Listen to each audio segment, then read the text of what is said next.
All right, guys, so the purpose of this talk, and this is just one of a series that we're going to do for rehabilitation nursing topics specifically, and for rehabilitation patients. And again, the purpose of this is to sort of go through at least big topics in the CRRN curriculum provided to me by Melissa and Kelly. And eventually we're going to go through some questions, sample questions that they go through. I didn't provide any today, but my goal is for these talks to be periodic, every 3 or 4 weeks for a while, and hit big topics that you guys are interested or I'm interested in talking about, again, specifically for CRN certification. So today's topic, I just want to hit, it's about 20 minutes long, and again, we're videoing it for the purposes of you guys to watch later, now that you need to, but for your cohorts to watch later, the evening nurses. My next talk I'm going to do probably at 10 o'clock at night on another topic, record it so you guys could watch that. That's the idea. We'll see how it works. So today's brief topic is just going to be colon anatomy and physiology, some really basic stuff that's going to be reviewed for a lot of you. Laxatives, specific categories of laxatives that are relevant, you know, when to use them and what they're doing when we are using them. And then colon-related pathology, specifically neurogenic bowel, which we see a lot, the specific types of neurogenic bowel, and then just the general management of constipation. Flip to the next slide. So feces, you know, I want to talk about what are feces made of.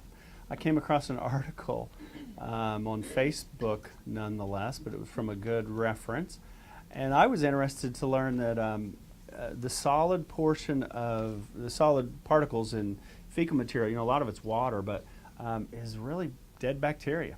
I didn't know that. I didn't think it'd make up a third of it, but it does, and a third of it is indigestible food matter. I would have guessed that most of it was cellulose, but only about a third of it is. And then smaller bits of cholesterol and other fats, and then 10 to 20% is inorganic substances, and then just a little bit of protein. The color comes from the action of bacteria on bilirubin, and then the odor, as we all know, comes from bacteria as well, and you know, creates probably the only one I'm familiar with there is hydrogen sulfide, very stinky chemical compound. So, by way of basic anatomy,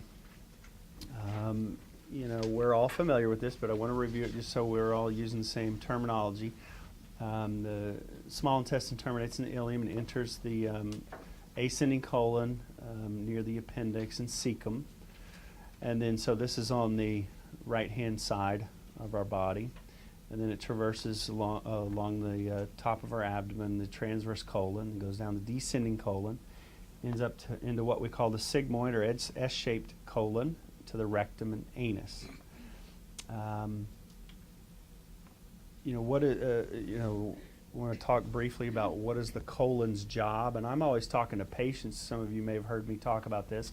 When I'm trying to explain to patients why they need to take Miralax, for example, I say this several times a week. I tell them the colon's job is two big jobs, and one is to move things along, and the other is to absorb.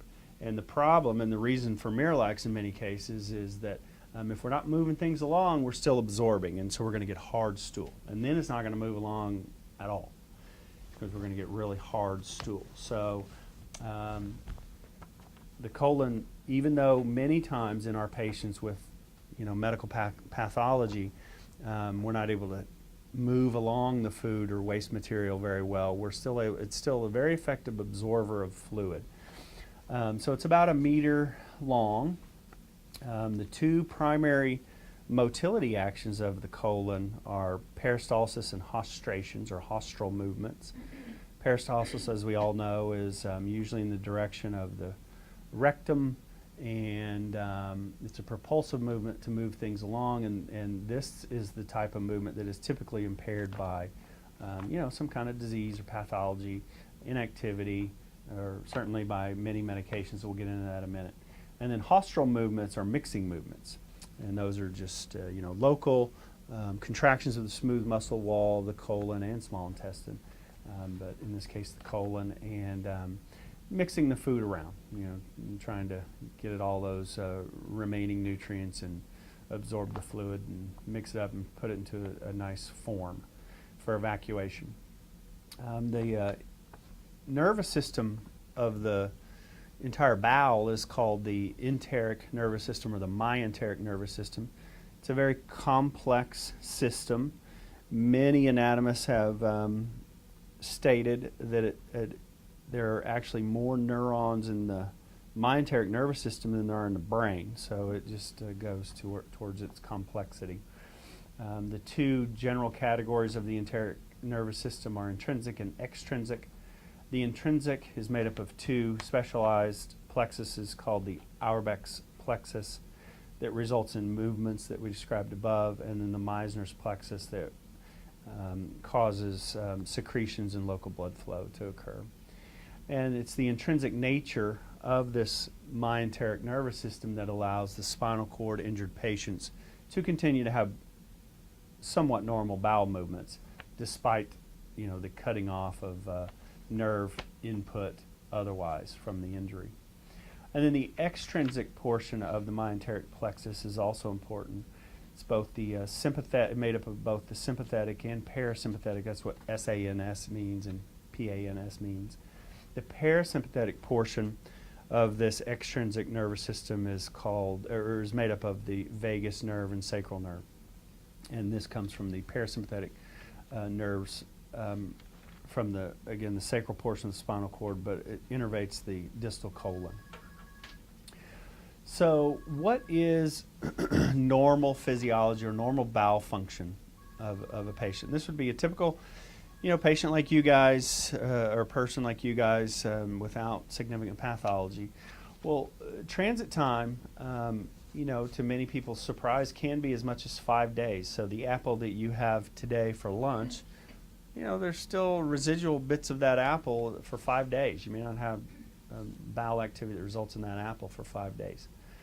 And this is tested by doing transit time studies with using radiopaque tabs and mixed with food. So factors that can affect this normal bowel transit time or influence the transit time is certainly, eating, what you eat, how much you eat, when you eat, exercise, activity in general, gravity, and then bulk. And fiber generally is what that means. The term that we commonly use for slowed transit time is colonic inertia. That's a term that some people use for just chronic constipation.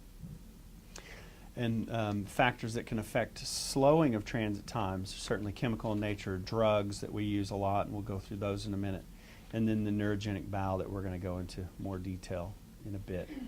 There's two very important reflexes that we try to take advantage of in patients, such as ours in the rehab unit, the gastrocolic and the duodenal colic reflexes. And those are just fancy terms for when you eat, food enters your stomach and then subsequently enters the first part of the intestine, or the duodenum, or small intestine, the duodenum. We have reflexes that send messages down to our colon saying, hey, listen, I've just eaten a big meal and you're going to need to make some room. So these reflexes are strongest for about an hour after a meal, and once they start, their duration is only about 15 minutes.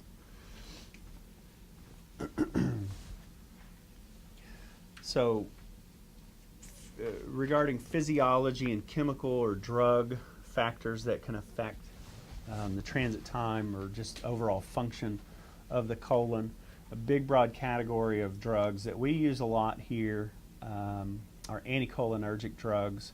Many drugs have at least some anticholinergic effects. And the general side effects of anticholinergic side effects are dry mouth, dry eyes, decreased urine production or output, decreased sweating, poor memory or decreased memory, and delirium. And then the one we're talking about today is constipation. Some common drugs that we use here that have significant anticholinergic effects are Benadryl, Parkinson's meds, many of them do, antipsychotics, Seroquel we use a lot, Zyprexa, antispasmodics, Librium, Bentyl, Levsin. A lot of times you're using those because of abdominal complaints, but they reduce the smooth muscle spasms of the intestinal walls. Overactive bladder meds we use a lot here. Antidepressants. These are old ones. The newer ones, SSRIs, don't have much of an effect, but the old ones do. Muscle relaxants we use a lot here, and those have big effects. And then obviously Imodium, because many times we're using that to our advantage to get the anticholinergic effect to slow down loose bowel movements. And then respiratory meds. I hadn't thought about respiratory meds in this case, but they do. Opioids is pardon me. Opioids are obviously probably the biggest of this group. They have effects directly on the myenteric plexus. There are what we call opioid receptors, or specifically mu-opioid receptors. That's mu-opioid receptors in the smooth muscle walls of the intestine, specifically the large intestine. And these drugs will bind and just slow down peristalsis and perhaps haustral movements. So, a definition of constipation, at least some definition of it, I think it's reasonable, is a small amount of hardened stool, usually, doesn't have to be, but fewer than 3 times a week.